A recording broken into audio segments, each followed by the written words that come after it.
Jayne Moore, Hi. thank you for coming today on my Go See show.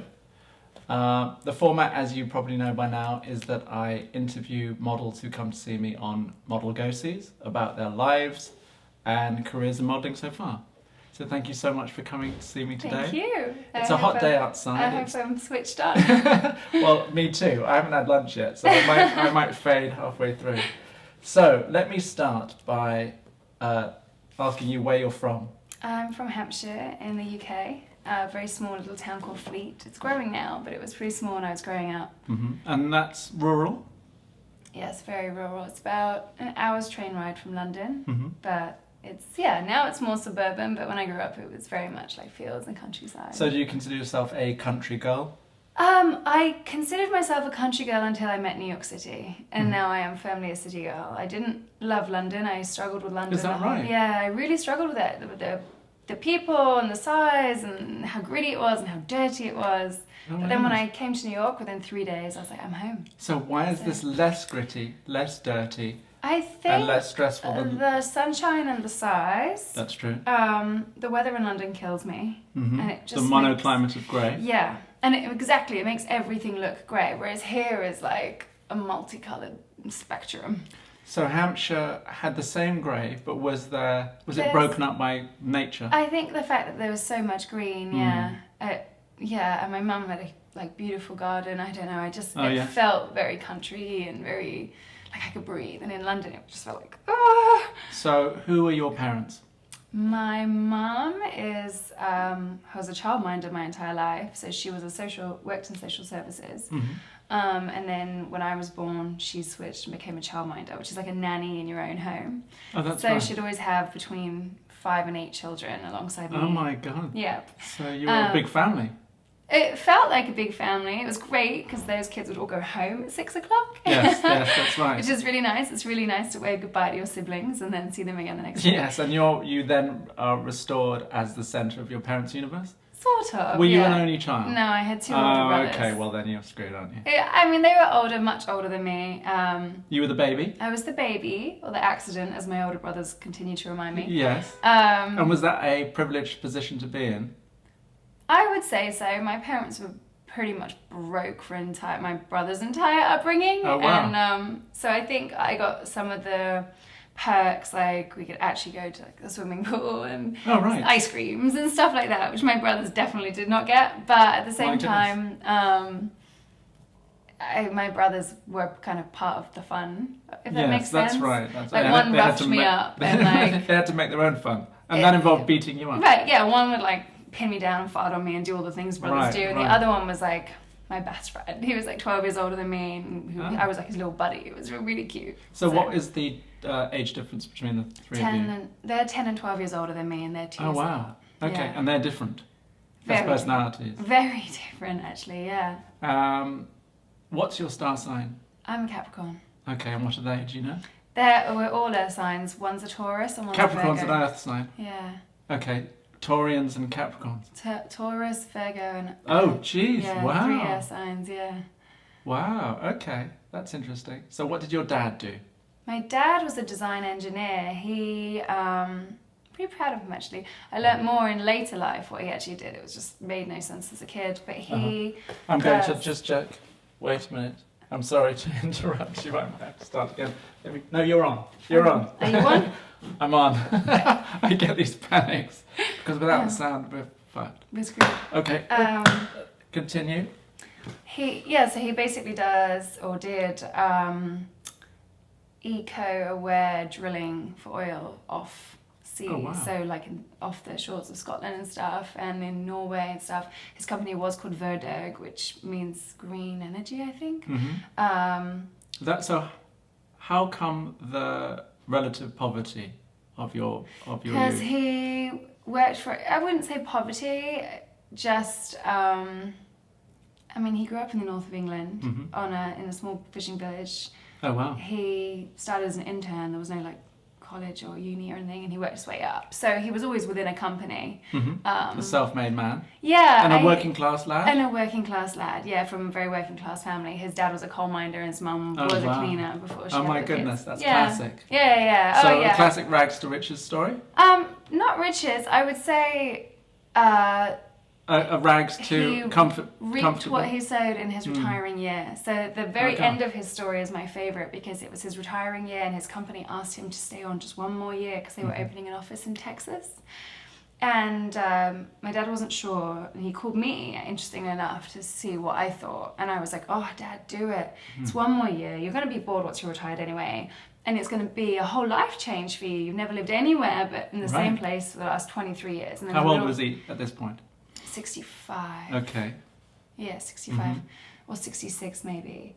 And I said, they're putting you up in an apartment. It's going to be a whole new realm of living, and Texas is just so different. And they're very Christian, so I'm like, every other door in Texas is a church. You're going to love it. That's right. So they took it, and he did it, and helped them open the office and helped them train people under him and really get them going. What they hadn't told him, because they couldn't tell him, was they were actually selling the company. Oh gosh. And him staying on one more year secured him like a really nice package. It just made his stock that he had in the company worth something. Great. And they wanted him to have that rather than That's selling so a year nice. after. Yeah, it was so nice. And your mum went too? She went too, and she loved it. They had a pool, and she made all these little friends through church. That's so cute.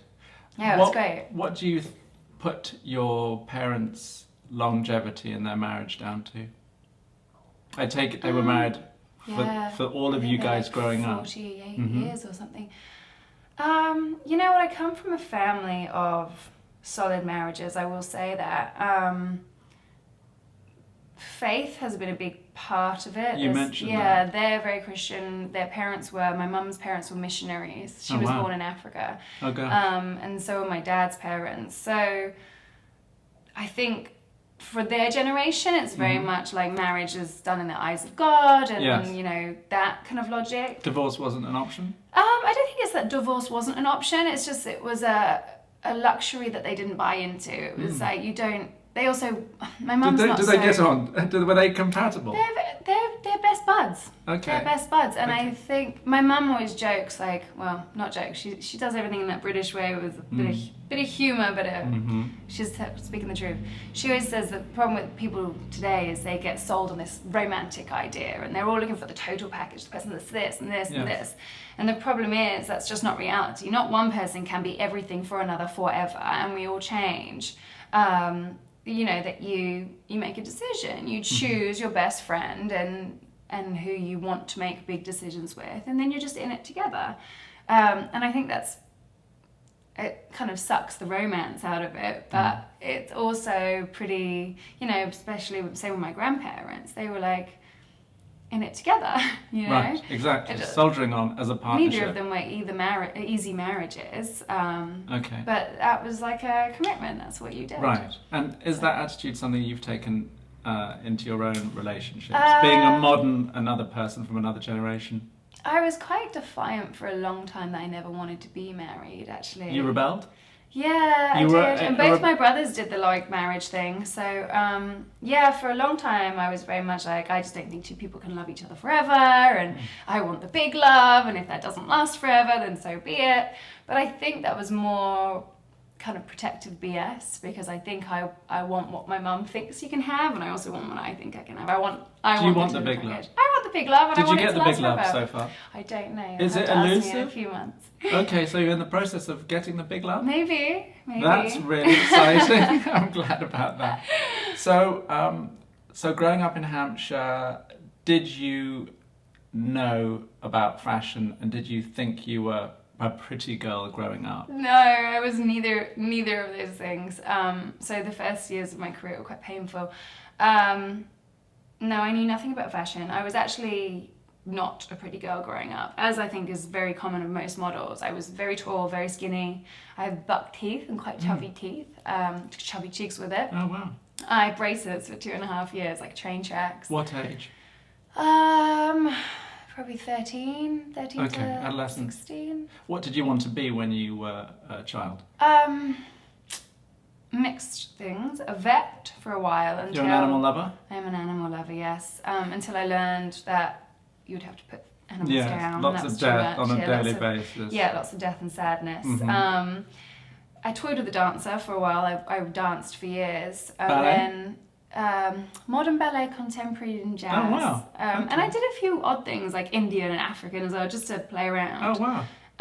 Yeah, I am far too long, lanky and white to really pull that off, but I did try. But are you physical? Would you consider yourself a physical person? Yeah, I am. Yeah. Not so Active, much physical. combative. Like, I don't suit... I'm not really a team player. I don't want to, like, defense or anything like that. So you're not competitive by nature? No, not really. I'm not competitive by nature.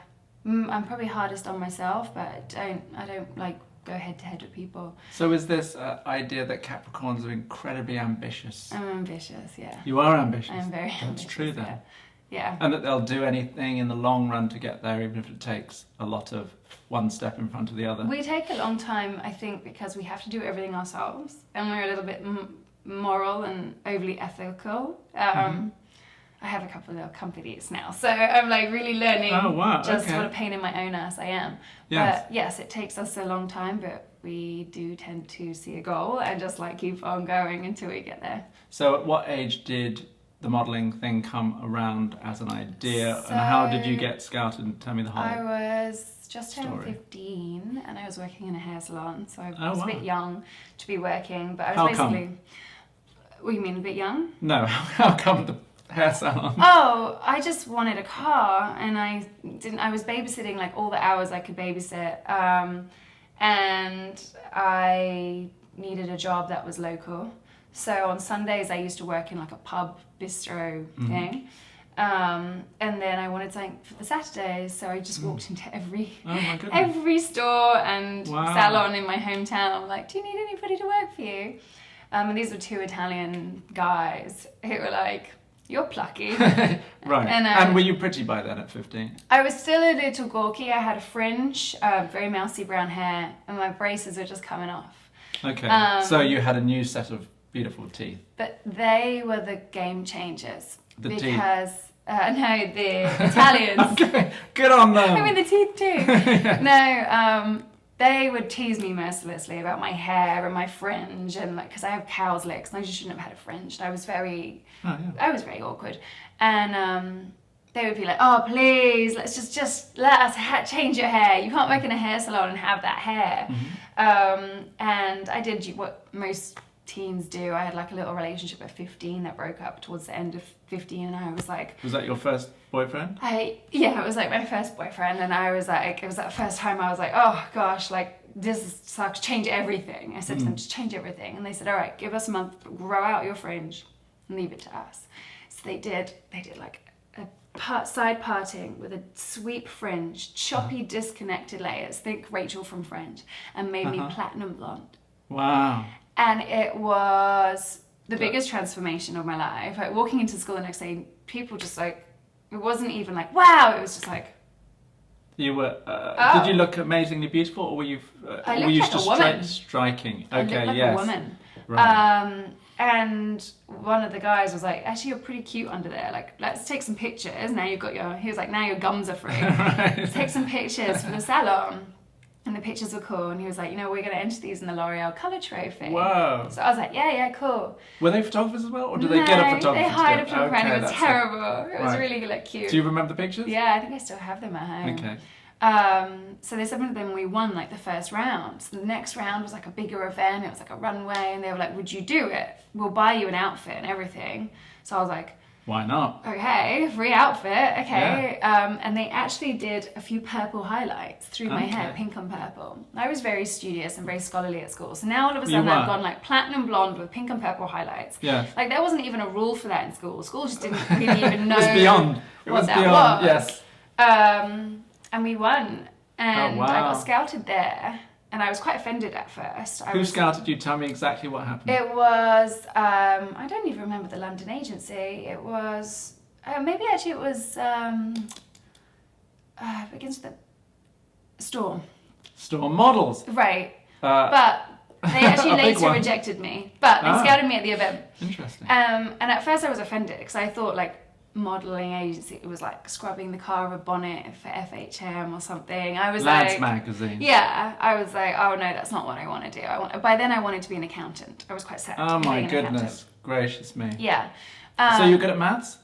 I was. When you now said you I'm were studious, terrible. were you good at all? Were you I just liked a hard numbers. worker? I like Okay. the strategy of accounting. That there's like really one way to do It's it. There's clear. a system, and Yep. if things don't balance, then you've done it wrong. Yes, it's very clear. Alongside that, I studied psychology and art.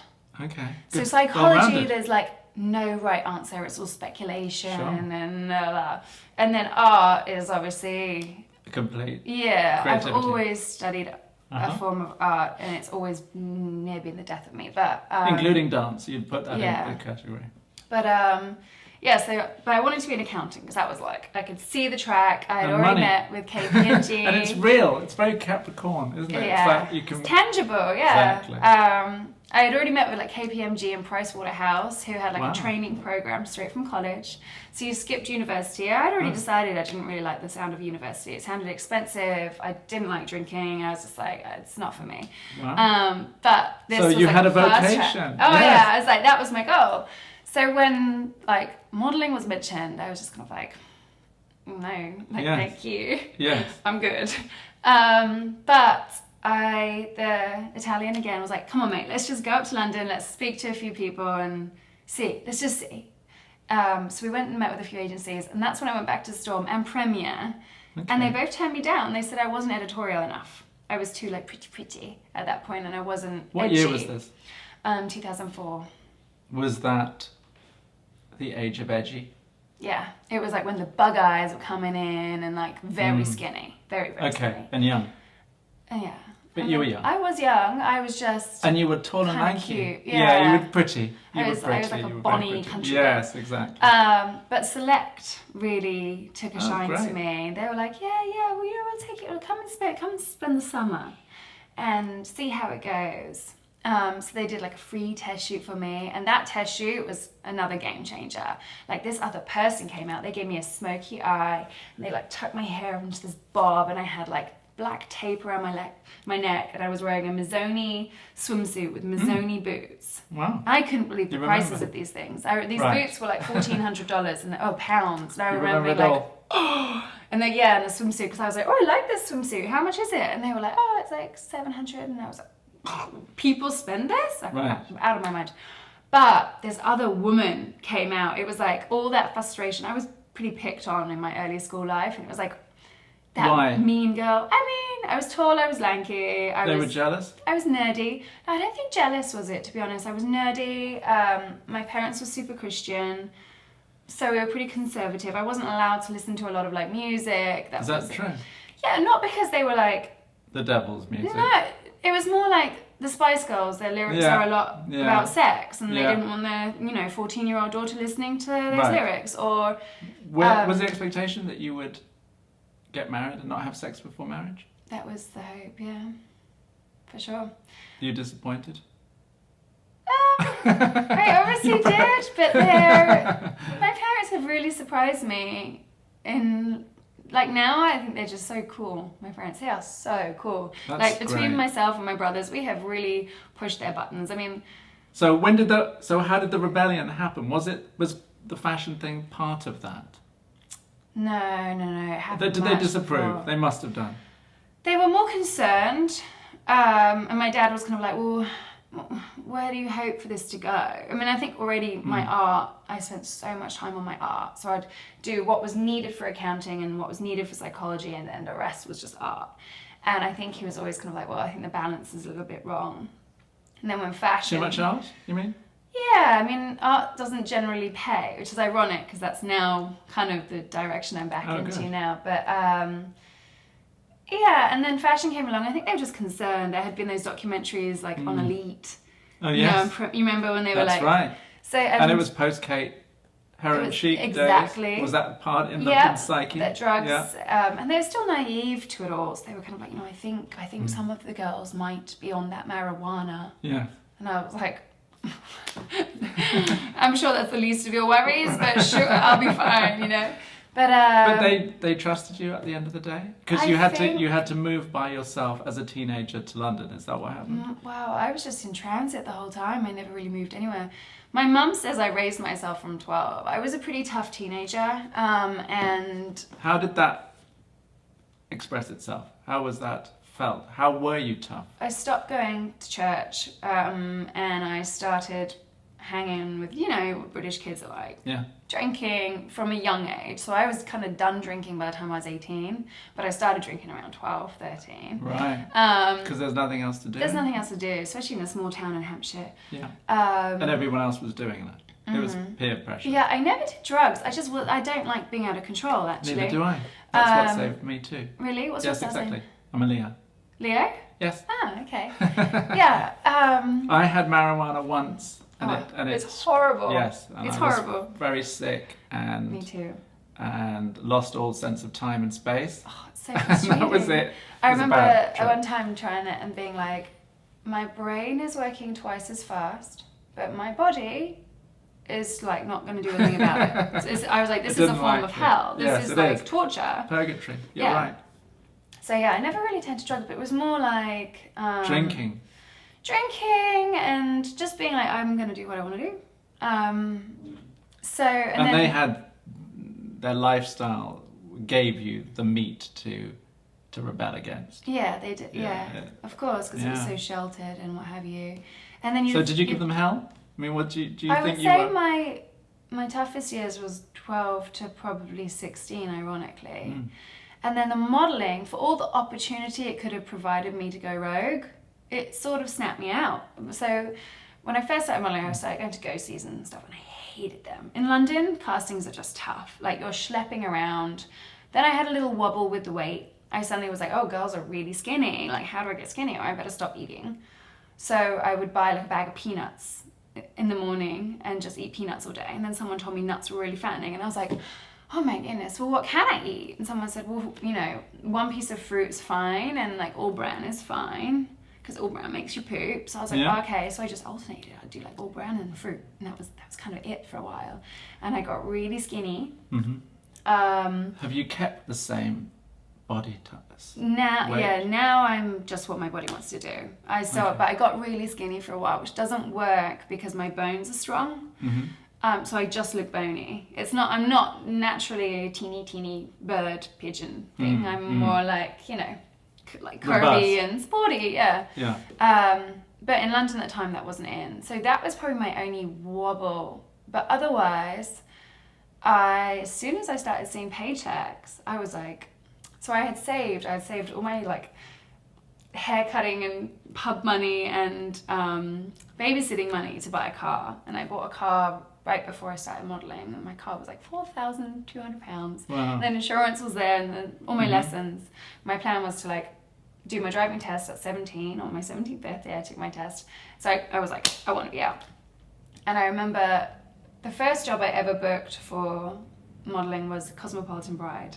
And I loved it. It was so much fun. It was pretty and everything you expected. It was so fun. It was a 60s story, a 1960s Twiggy story, and it was like on the embankment in Chelsea. It was so fun. Yeah. What were the expectations that you had for your early modelling career? What was it about money? Well, I knew nothing. At first, it was just really cool to see myself beautiful. I know that sounds strange, but that first test shoot, I was so smoky and I was such a vixen, and this attitude came out, and I was like, I identify with her. This is a her I could never be at school. Like, she's fierce. Wicked. And then the next... So it was a revelation of yourself. Yeah, yourself. I was like, yes, that feels like who I am. Like, the shy girl that like shoved around at school doesn't feel like me, whereas this is someone I can own. And then I went to a test shoot where they actually had a wind machine. It was the first time I ever saw a wind machine. How glamorous. But I laughed. I was like, you actually do that? I thought that was like a joke. And then the pictures came out and I was all like dewy skinned and my hair like this, and I was just like, oh, like that girl's pretty. It was really wow, that's amazing. lovely. So hang on, so there were steps along the way of prettiness for you, a recognition that you were pretty. Yeah. But that was the sort of big one. Yeah. Oh, for sure. Oh, yeah, for sure. I was pretty uncomfortable in my everything until about 14, 15, and then it switched and it was like now men were noticing me, but Yeah. that didn't feel good either. That just felt invasive, and I actually really disliked men. Did you? Yeah, I disliked men for a long time. And that wasn't about the religious background at all. The equation that sex and stuff was a bit. Yeah, I don't know where it came from. A lot of my friends always say, like, how'd you end up hating men so much? Wow. And I'm like, it's not that I'm a man hater. It annoys me how me looking nice makes them feel they can automatically, like, have a piece, you know? And that started really young. I just, like, had a distaste for men. But that was only because they were giving you the attention. Yeah, I think so. Right. And my mum always used to say, oh, you'll notice when they stop. Which is probably true. But they never stopped, didn't you? You're lucky. There's time. But yeah, and then the modelling felt pretty. And then my second, so Cosmopolitan Bride, it was £150. Wicked. And I loved the pictures. And I was working at B&Q at the time. You weren't selling tools in B&Q. Yes, I was. And That's I loved wild. it. I loved it. I used to do Tuesday and Thursday nights, and then Saturdays and Sundays. You must have sold a lot of I was tough. tools. I was tough. I liked being on security. I love busting people's You weren't balls. the security person I at loved B&Q. it. Do you know, I wasn't on the door, but That's ridiculous. I liked catching people's out. So people would do things like fill, maybe I'm giving people ideas here, Yeah. but they'd like fill a toolbox with tools and then put it inside a fireplace along with some plumbing gear, and then they'd just run the fireplace through the checkout. Genius. And the fire would be like $280 Yes. pounds.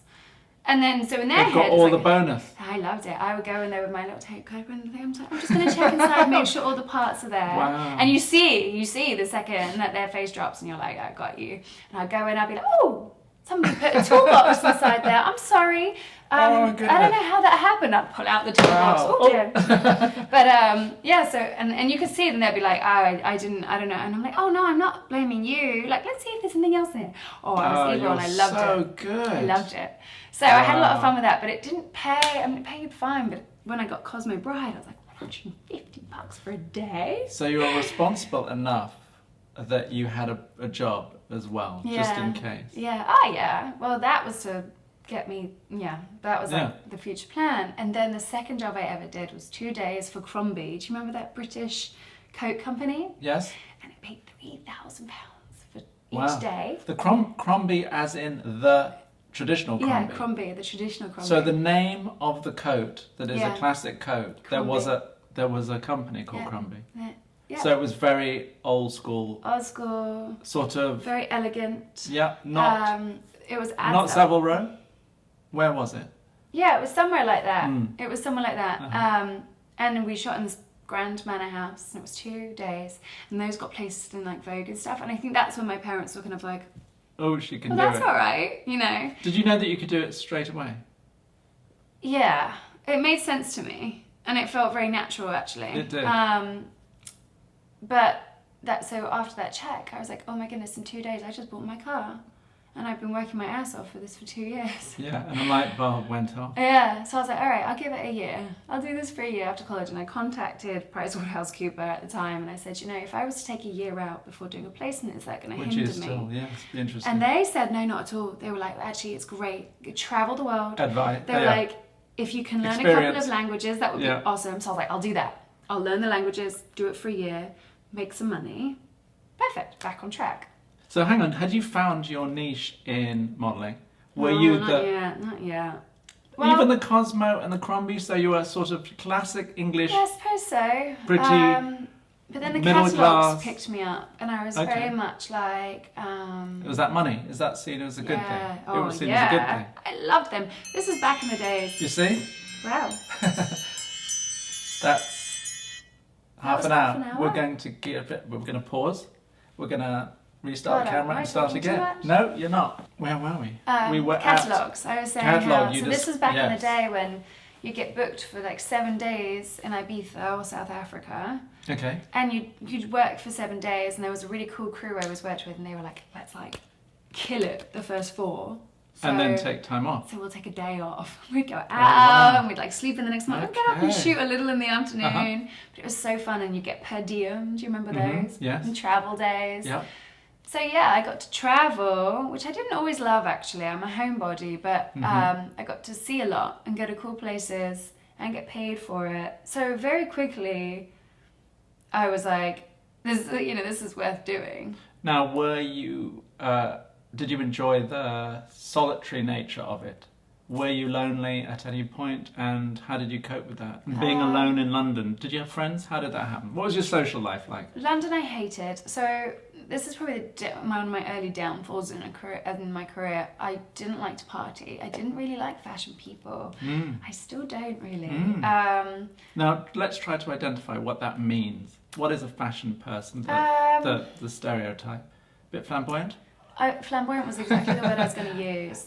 There's a lot of hype too. People get sold on things that just seemed ridiculous to me. Slightly narcissistic? Of Self-absorbed? Course. Yeah. Yeah, of course. But also, I felt like a lot of people in fashion are uncomfortable in their own skin. And there's a big show. Nothing felt very real. The insecurity of the business? Yeah, I would say so. And the fact that it didn't feel real to you? It just didn't feel real. And I couldn't get excited about something I wasn't excited about. Even though that was the job? In other words, you were selling the dream. Putting it on and looking the part, I loved. Okay. Absolutely loved. Because you could own that. But the events, or having to be something, or fit into a person's idea, honestly, I wanted to be on the first train back out of Waterloo and head home. I was happy. And it's sort of tied in with being looked at and being the object of desire as well, the passive object of desire. Yeah, possibly. And my style back then, there wasn't a style. Every time I walked into Select, they were like, "Oh, you look good, sweetie. Can somebody take Jayne shopping?" Like, always. I just didn't get it. So what was that style? What did you like to look like? What in your head? I just didn't know, actually. Right. My mum is always about being well turned out and well put together. So I would do that a lot.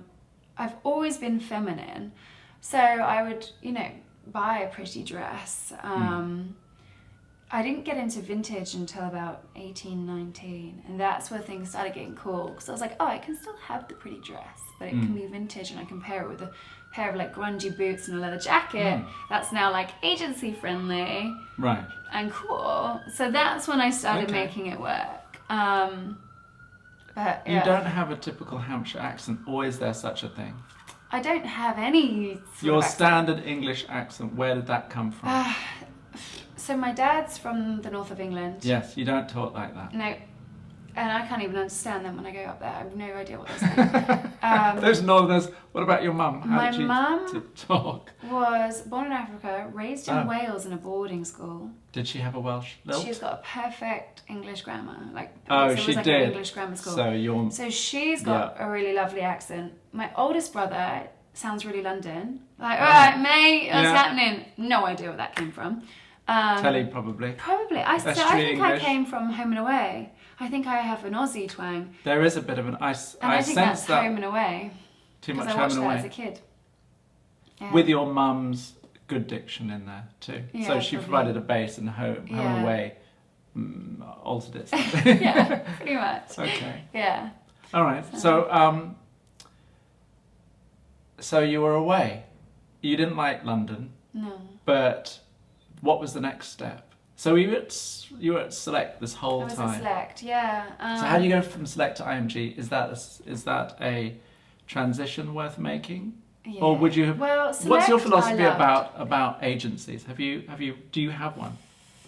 Is it about... It's got to be a gut feeling, and they've got to want you more than you want them, which sounds so insane, and I've applied this as a businesswoman as well. It's never been in my nature to have to pander to somebody or please somebody. So with Select... Well, that makes you so cool, though.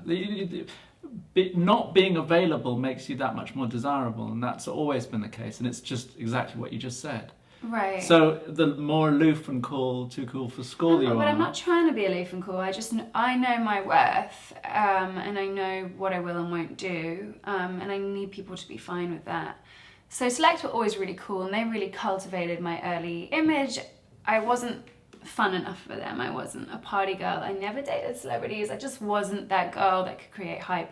And that was before hype really was a thing. Now hype is all about it. Yes. So we'll talk about that. Yeah.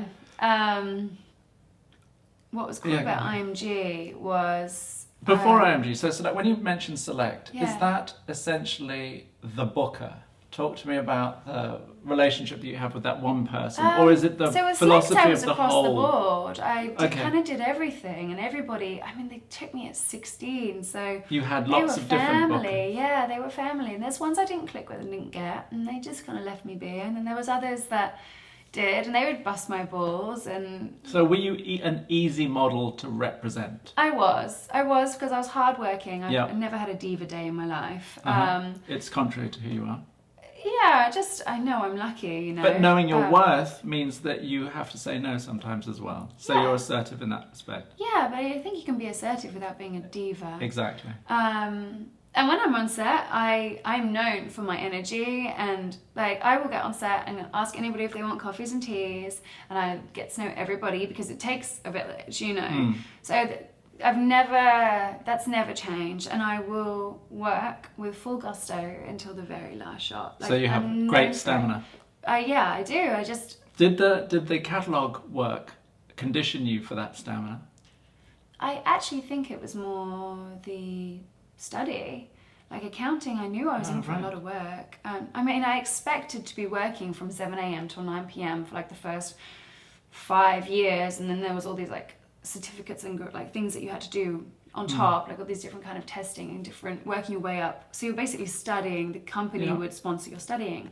So I knew I was in for like probably a decade of hard slog. Wow. But then I'd get like a sick apartment and I'd be earning this. My plan was very much like I could be a partner by 30. Wow, you had a plan. I had a plan. And then I could think about kids like then. Okay. That was at 16, that was my idea. Wow.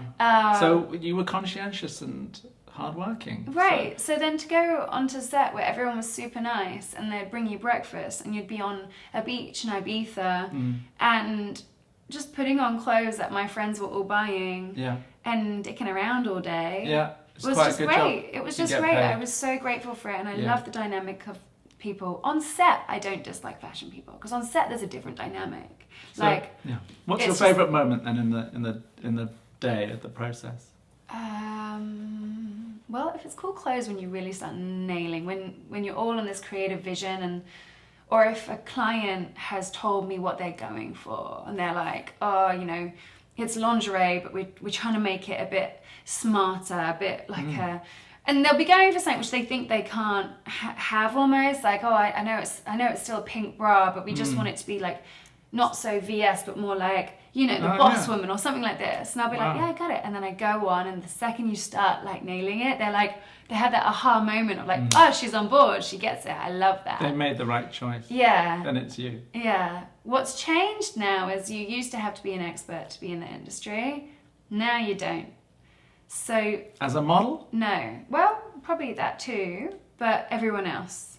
So now I will sometimes be on a job that's a big job and worth a lot and means a lot to me. And I'll have trained for it and be in good shape. And the photographer doesn't know what he's doing with his lighting because he's only been doing it for a few years, but he's cool. He's doing cool things and That's shooting a big cool job. people. Wow, is And this the that's when Instagram generation? Like, yeah. It is? Yeah, It's the millennials. It's the millennials. They don't know what they're doing? Some of them do cool stuff. Okay, you know? but it's the idea that But there's a conventional, there's certain rule. I mean, they lighting didn't work hard everything. enough. They didn't take the requisite different. steps. Because you don't need to now. But it's just different. Like lighting, I can be looking good and have great hair and makeup. You can write me off in lighting. You could make sure I was never work again if I was consistently lit the wrong way. Especially girls with very dynamic face shapes. So tell me, what's the best lighting that you've gleaned over the years for your particular Well, it depends shape? on the goal. But you? A good old octa spot from the side is always friendly. But little things like I do a lot of lingerie and swim. Don't you dare light me from the top. Don't you dare. Like, so if... Have you ever been able to tell the photographer? Sometimes I've had to. And I do it very diplomatically. Yes. I'll start by saying like, oh, it's really I've never seen lighting from above for lingerie. Can I see it on a screen? I'll see it and I'll be like, God, that's harsh. Like, you know, it does this and it does that. The shadows. And I will, like, as I'm shooting, move to the side And goes up, and grabs start. it Well, down. I'll move to the side, and then the client will start being like, "Oh yeah, these," and it's because I've moved to the side and the shadows have moved. So then Wow. I'll just say, "Oh, I was accidentally to the side there. I think this bra looks really good side lit, actually." You know what I mean? I'll try and do it subtly. There's been a couple of times when I'm being like, "Dude, I have no idea how this is a good idea." I mean, one in particular had a blue gel from on top and a silver reflective bounce underneath me, and it was lingerie, and I'm pretty pale. Yeah. And I was like, what's the goal in this? Like, Wow. that's wild. And that's when I said to him, I said to just him on the sly, I said, I have to be honest with you, like, why are you lighting me from above and bouncing light from below for lingerie? And he was like, where should it be? He was just really He didn't honest. know. And I said, from the side, light me from the side, get that blue gel off. I need a beauty dish on my face and I need to be side lit. And I said, and there's glare coming in from this, like, that's what you're seeing on the screen. Flag it. And he was like, yep, do it. And he had like 3 assistants. He said, do what she said. So they did. Wow. He was even like, what was that again? And I kind of said, just like move this on there and put the beauty. And of course, that was the shot that the client was like, oh yeah. And it's not even, you know, it's just a sign of the times. But Jayne, all that expertise and mastery of the process, how are you going to put that into practice? Do you feel that you're overqualified? Do you think you could be a photographer yourself and or art director stroke creative director? art director would be Because there's the art interesting. involved? Yeah, but I kind of do that a little bit now anyway. So I have a company as well Yes. that I started. It's jewelry. So I actually shoot all my own jewelry. You're a because- jewelry designer. Yeah, and you're going to say, where is it? And I'm not wearing any because I'm going straight from here up to the district. And generally I'm like, I'll be pretty grubby within an hour. So how did you come to this? Let's talk about your company. How did that start? What was the idea, the genesis? 2008, during the recession, work got really slow. I was bored. So I went back to the School of Visual Arts to do fine art. And I saw there was a jewellery making class. So I tried to sign up for silversmithing, and it was Why full. that? It was the kind of jewelry you liked. No, all of my work is about light and texture. So when I paint, the first things I do is I start building up texture on a canvas. Okay. And then I usually angle it to a light or I clamp a light on it. And I see where the light catches the texture and I start like working with the dark spaces. So it's like bringing Wow. the shadows in so that when I move the light, there's still like that depth of shadow. Gosh. So silversmithing, I was like, metal's an interesting source of light and texture. That could be fun. But the class was full. And they had a lost wax model making class instead, which is an old ancient Egyptian technique actually. And my boyfriend of the time was like, oh, that's so cool. I used to work, he was a man of many trades. He's like, I used to work in a jeweler's, like he did that. Like you can basically do anything you can imagine as long as you're good enough. And he literally said the key words, like anything you imagine if you're good enough. I was like, done, sign me up. So I did, I joined that class, and within the first thing I was like, oh, this is my jam, I like this. So I took that one, and then I took another one, and then played around myself for a while, kind of set up a mini studio at home. Then I went to a couple of classes in Brooklyn, and that just got the ball rolling of playing with jewelry. And I still didn't wear any at the time. I've never worn jewelry. That's so weird. Yeah, but that started that. So you liked doing it? You were good at it? Yeah, You thought your pieces were beautiful. So what was the next step to actually deciding that you were going to form a company? I faffed around and gave a lot away for a long time. Kept How coming up many with years? ideas. 8. 8 years? Yeah, 8 years. Just giving gifts. Some were very complicated. I'd make things like hand-carved things that took me like 6 months. Wow. And again, very Capricorn. Very Capricorn, yeah, labour of love. Stuff. Yeah, and then I remember going into a store in the West Village, a store I still love. I've bought a few things from there as gifts for people. I think they're a little bit overpriced, but beautiful, very simple, beautiful, black gold.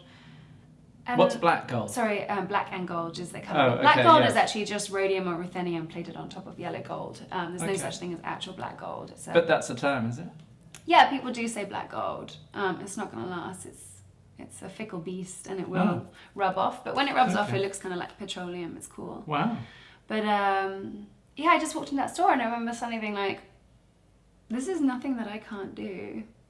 Like, I wonder how they got to here. I wonder how that happens. And then one of my best friends is a management consultant. So basically what she does is she goes into companies and just tells them how they're doing things wrong, how to make them more efficient, brings them up to date, kicks them on the ass, and then moves on to the next one. How did you meet her?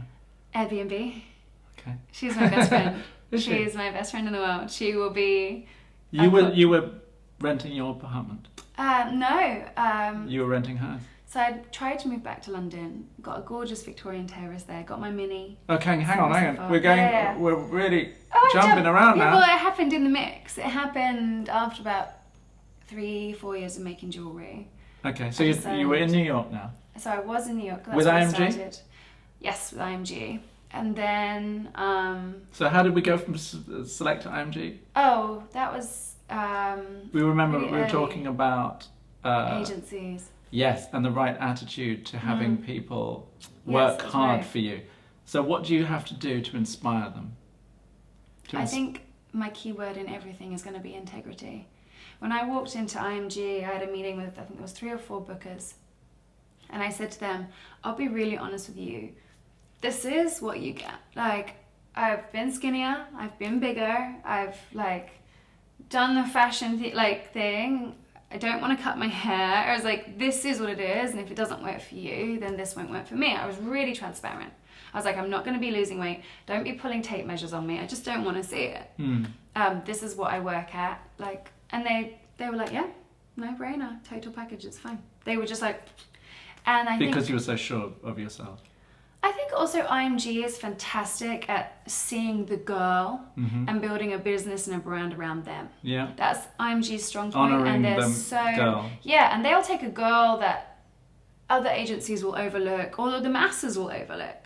And they can make a star of her because they'll see her je ne sais quoi, they'll see what makes her fun, they'll see her bubbly character or like abnormally large boobs with like a hearty laugh, and they're like, yeah, that's great, she's this, this and this, and she, you know, and they'll just work that angle. Now you know that after the fact, but what gave you the inclination that they were going to be the next agency I mean, for you? obviously I knew of them. In truth, I didn't think I would get picked up by them.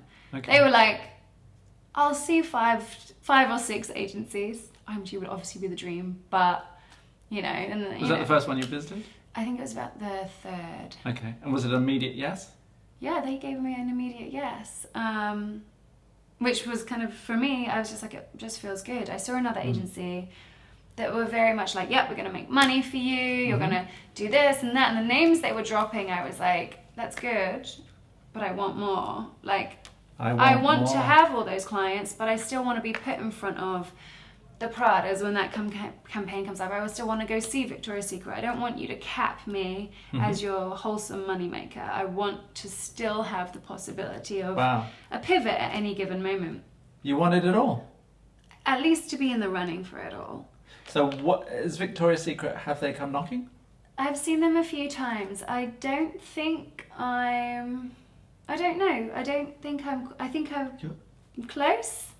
So, but I don't know if I'm. I don't know if I'm fun enough. Really? You think it's personality? I think it's a personality. I think there's a playfulness and like those girls. They kind of roll together and party together, and they're very good at being. It's back like to the social. A little bit, yeah. Do you think Instagram has anything to do with that? No, it's all Instagram. Yeah. So do you think that would swing it? Having. I just think if I rolled with a kind of a cool model crew and went to the cool parties and was a bit more of the darling du jour, it would have done certain things for my career, yeah. But so that's an interesting idea, that it's not just the form. No, I know girls. It's the same in acting as well. Like, I know girls that are breathtakingly beautiful, and you're just like, why were you not a supermodel? Why were you not like up there with Adriana Lima and Alessandra? This has like happened forever, you know. One of my good friends, she's just like abnormally beautiful, and the way she photographs is insane. Every time she posts like on Instagram, literally all our mutual friends text me like, I don't get it. Why is she not like one of the biggest models in the world? And I'm like, it's just the way the cookie rolls, you know. It's just the way it goes. Is your own desire part of it? Yeah, I think you can. Can you will it?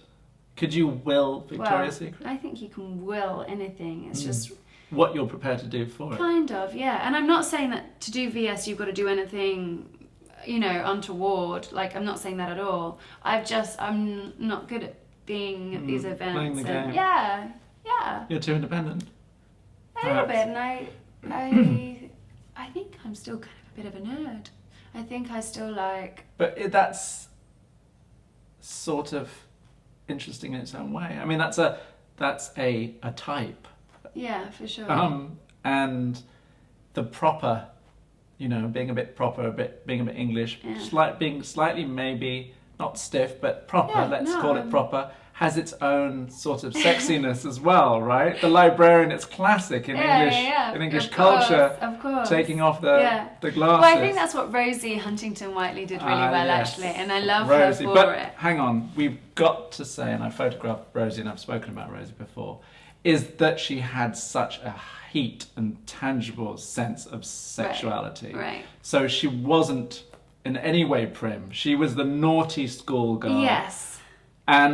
But she's classy with it. But you're right, and I think actually you touch on something. So I'm fine with that, but I keep it behind closed doors. You're demure. Myself. But it's so funny to say that. Considering I'm like naked in the I have to show this amazing picture. But I do this. That is full nude. You don't have any clothes. Yeah, on. but look, it's so elegant. It's one of my favourite photos. You didn't know that it was going to be so shadow intense. I knew. I know the photographer. Okay.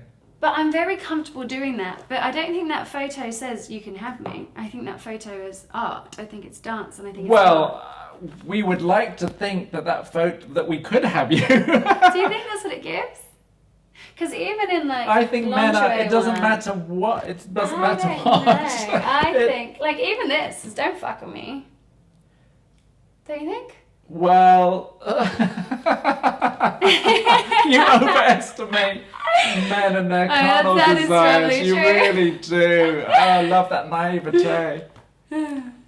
No, it actually says the opposite, actually. Do you think? It says fuck with me. It does, of course it does. But it's the fact that you are so on display. I think one thing goes, it's primal, isn't it? Yeah. You know. Men are simple creatures. We're very simple creatures. But I think I've always been guarded not to give anything to anyone, and I think that comes across. Yeah, and I think that not work against me, but it can accelerate or decelerate. Yes, absolutely. So what is your dream job now if the phone rang tomorrow and you could control what was on the other line?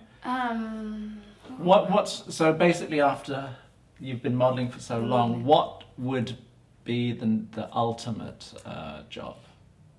If you could only do that one and then it would be over the day after tomorrow. Would be over? Yeah.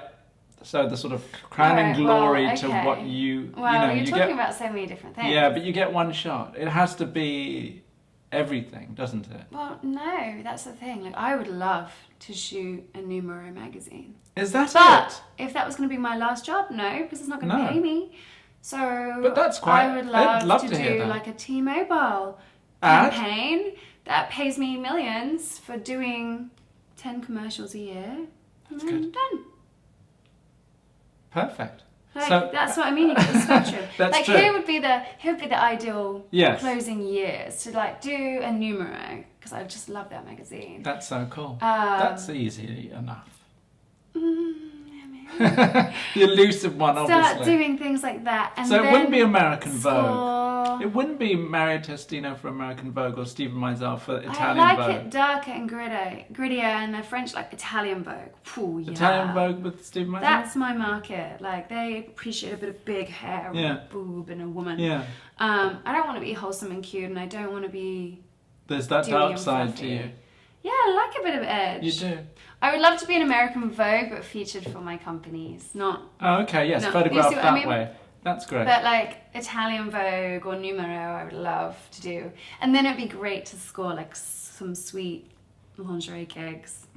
But I think that's all very modest and doable. I mean, you? it's not... Yeah, You just And said. then close out on a big like. So acting take hasn't the been cash part over. of the idea. People ambition. say I should act because I'm very expressive. Yeah. You've got a Nicole thing going on. Yep. A stroke Gwynny. Yep. I get a few names. Kylie sometimes. Katy Perry I even get sometimes. Yeah, the eyes. But acting is like another realm. It's like another realm of bullshit. So that's like a whole other thing. Another whole realm of bullshit to deal and with. Yes. You know, being that To person. play that game. And I just don't care enough. True. And it's a really tough lifestyle. I'm at a point now when, as sobering as it sounds, like I want a house like this. I want to like build something for my children. I want to build a home. I want to establish something. And I think entering acting now is like another realm of uncertainty. Oh You're God, gonna be I'd on the cast you road. though. You're gonna be. I'd cast you You cast me? as a new Money Penny in the next Bond. Oh my goodness. Opposite. Oh, now that would be a way to close out my career. Fucking Money Penny. Money Penny. Well, what about a Bond girl, but like a bad one? Why couldn't Money Penny be? Isn't Money Penny? No. Why the should older she one? be? No, but why should Money Penny? I'm saying a rejudge of Money Penny. Oh, Maybe we wouldn't rejudge. buy that. Maybe we wouldn't buy So, Money Penny being so Is it Dame gorgeous. Judi Dench? Like did she die? Yes, She I gone? think she's dead. So it's her replacement. Why Now not? that I could roll with. Now that I would could be see fun. you in those other ones. Have you seen them? They're called the not the Huntsman, the Klansman. No, something like that. It's a sort of take on the Bond thing. Right. I mean, the I cl- would be down for it if someone wanted to pass me that kind of role for sure, but I'm not going to party to get there. Right. That's my problem. Yep. Do you do commercials and video stuff? Yeah, I do. I tend to look a little bit too Barbie. I think that's another interesting right. transition over the last few years. The girls I know that do the best are girls that are ethnically ambiguous. It's a they world market. Yeah. Yeah. And I totally get that. If I was booking someone, I would probably choose that girl too. Yeah. And it ticks a lot of boxes, but also we're so diverse now and so aware of being diverse that I think I am so the quintessentially Yes. blonde, blue-eyed, wholesome English American girl. girl. Or American. Well, when I'm here, but I look like You're everything you'd Anglo-Saxon. expect from, the wholesome American Yeah. TV commercial. That I can probably look a little bit too much in that direction. Okay. But Well, who are the models that have inspired you growing up, and who do you think is really kicking it? well, as I was Who do you admire? going in that, up, it was kind of like the Anya Rubiks of the world. Yes, she had it all, didn't she? She really did have the commercial success. So big, with but just like what she brought to any photo that was taken of her, she just elevated and she got it. Like there was something she had with the camera that was just really admirable to see. And I follow her on Instagram, and she does a lot of Instagram lives. That seems to be the new thing, yeah. right? Look, that's another half an hour. We're pushing into. Let's do it again. And I've got to ask you about your model style and all that stuff. You see, I knew you'd My be what? your model style. Style. Oh yeah. Yes, remember. Yeah.